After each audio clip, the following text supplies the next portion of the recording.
Hey guys, welcome to this video. My name is John Watts. I'm a consumer protection lawyer, and I'm really talking to lawyers who are filing consumer cases.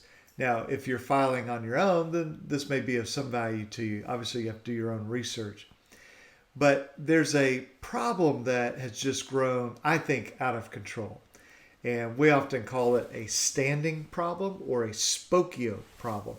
Spokeo is the name of a case from a number of years ago where the U.S. Supreme Court said, look, there may be a federal law like the Fair Credit Reporting Act, the Fair Debt Collection Practices Act, things like that, where the defendant may violate the law, but that does not automatically mean that you have the right to be in federal court. Because if you don't have what is often called a concrete injury, then you have no right to be in court.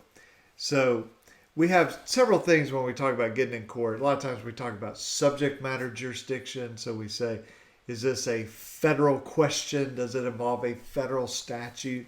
Well, that'll get us into federal court. Or something called complete diversity or diversity jurisdiction. And that means if you look at a lawsuit and you've got, here are the people that are the plaintiff, and then on the other side of the V, here are the defendants. Is there no overlap in states between the plaintiffs and the defendants? And is the amount in controversy over $75,000? Well, that's what we used to always think about. And then we have this concept of standing. And usually that only came up in sort of political things. You know, does an organization have a right to bring a suit to say a law is invalid? Well, it's now been applied to private litigants, so people suing over credit reporting, suing over abusive debt collectors, suing over robodial calls under the TCPA, Telephone Consumer Protection Act. And it's just been this growing problem where courts are routinely now throwing cases out, even if nobody's mentioned it before. So the defendants don't even mention it, and appellate judges will say, hey, we don't think that you have standing. We don't think that we have the right to hear this case, so we're just tossing it. And so we have had strategies to deal with this for a number of years, and a consumer group asked me to speak on this along with some other people about what are some strategies. So here's a strategy you can use. File your case in state court. So you almost always have the right to bring an FDCPA, FCRA, TCPA type case. Bring it in state court. So what does that do? Well, the defendant almost always hates to leave it in state court. And there's some reasons, mainly if you just tattoo them with a big verdict in state court, all their competition will say, what kind of idiot leaves it in state court? You should have taken it to federal court. Well, it might even be better for them to be in state court, but just the perception is there that you have to be in federal court. So here's what they do.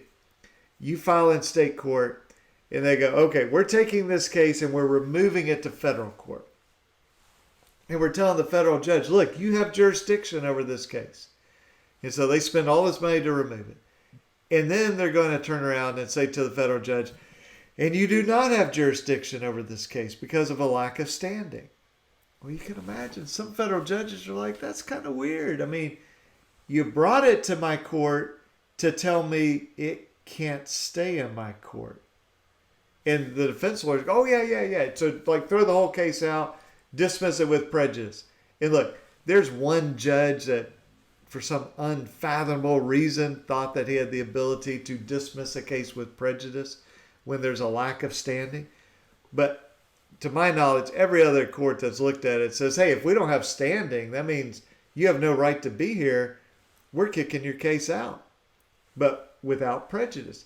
Well, if you filed it in state court and then they remove it to federal court and it gets kicked out, guess what? It goes right back to state court. So you've kind of made this loop. And so we explain this to defense lawyers. We say, because they'll go, John, I'm going to remove your case and then I'm going to have you thrown out for lack of standing. I go, that's a genius move. So explain to your client how you're going to spend, what, $2,000, $5,000, $10,000 to yank my case from state court into federal court and then tell the federal judge that it's got to go right back to state court. Is that what you're saying? And so there'll sort of be this, well, I hadn't really thought of it that way. I'm like, look, do whatever you want. I don't care. I mean, obviously I'm fine in state court. If you remove it to federal court, I'm fine there. But if you're going to tell that federal judge that it shouldn't be in federal court, it just goes right back to state court, and I'm fine there. So what do you want to do? And so there's an argument that some of these guys will make is, well, I'm going to get the federal judge to say there's no standing. Then I'll convince the state court judge there's no standing. And look, they can do that in some states. I've not seen that argument get any traction in Alabama. Okay, our courts are courts of general jurisdiction. And if you bring a claim and you say, hey, I was harmed by this, I don't know any state court judges in my state of Alabama, that would say, oh, yeah, I'm going to kick your case out.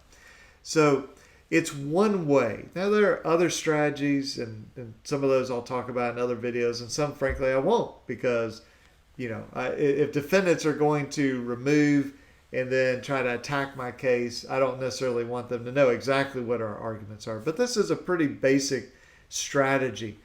File in state court. If they leave you in state court, make sure you're fine there. I'm perfectly content in state court. I've been handling personal injury cases in state court for 25 years. I'm totally fine in state court. But if they remove us to federal court, hey, that's great too. We have multiple jury verdicts in state court under consumer laws. But what is sort of funny is when they spend all that money to get you out of state court into federal court, and then they tell the federal judge, oh yeah, now we got to throw this case out. The judges are looking at them like, what's wrong with you? You just sort of spent all this money to do this circle. And so we explain that to lawyers if they talk to us before they do this. And that can be a way to discourage them from doing this really just futile exercise of taking your case to federal court and then having it sent back to state court. It's like, why waste all this time? Okay. And so if you're filing a case, that's something at least to think about and look at the law in your state, your jurisdiction. How are courts handling this standing issue? But I will tell you this. I've taken the view for many years that you cannot be confident that a federal judge is going to allow your case to stay. I used to tell people, and I would do these presentations, nationwide CLE training courses on TCPA, so robodial calls and texts. And I'd say, file in state court. People are like, you're crazy. Well, now the 11th Circuit has said, hey, one text message that's illegal, we're throwing you out. You don't have standing in that. But one fax, you do, if it's an illegal fax. Well, I don't know. Is that going to change? How about if there's one robodial call? How about there are 2 or 3? So what used to be safe, like, hey, no problem, file your class action in federal court, I don't think so anymore. We're seeing FDCPA be thrown out. We have this Judge Barrett who probably, almost certainly is going to be on the Supreme Court. And I was reading one of her opinions.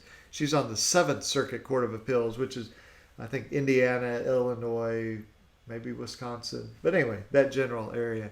And she had an FDCPA case where the plaintiff brought the suit and said, hey, in my 1692G disclosure, which is a really important thing, they messed it up.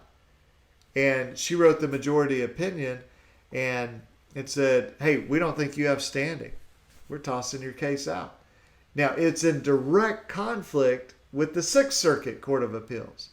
And so it was circulated to all the judges in the 7th Circuit, and they decided they would just leave it at that panel. But a number of judges said, hey, we dissent from this because we think we're making a mistake here. And so I bring that up not to say whether she's right or wrong. I'm sure she thought she was right. But to say that's somebody that's sitting on the Supreme Court in 2 weeks? I'm recording this on, I think, October the 14th. I would guess in a couple weeks she's going to be the newest Supreme Court justice. And so she's going to take that approach with her. And it's not just her. It's in the 11th Circuit. It's everywhere. So again, for the lawyers filing cases, I really recommend you look at filing them in state court and just make sure you're comfortable if you stay in state court. And if you go to federal court, you're comfortable there. And we can sort of have this almost apathetic attitude with the defense lawyers. They go, well, John, I'm going to remove you to federal court. I'm like, I don't care. John, I'm going to leave you in state court. I don't care. I'm good either way. So if we have that attitude, it really kind of freaks them out a little bit, confuses them. And so anyway, that's just my sort of rambling thoughts about make sure you file in state court, or at least consider it, and anticipate these arguments, these Spokeo arguments, and make sure that you can properly defend the case you're bringing. If you cannot defend the case you're bringing, if you say, you know what, I don't think I have any injury, I think, this case is going to get tossed, well, don't bring it. Or bring it in a different jurisdiction that has a different standard. So hopefully that's helpful to you, and I'll talk to you guys soon. Okay, bye-bye.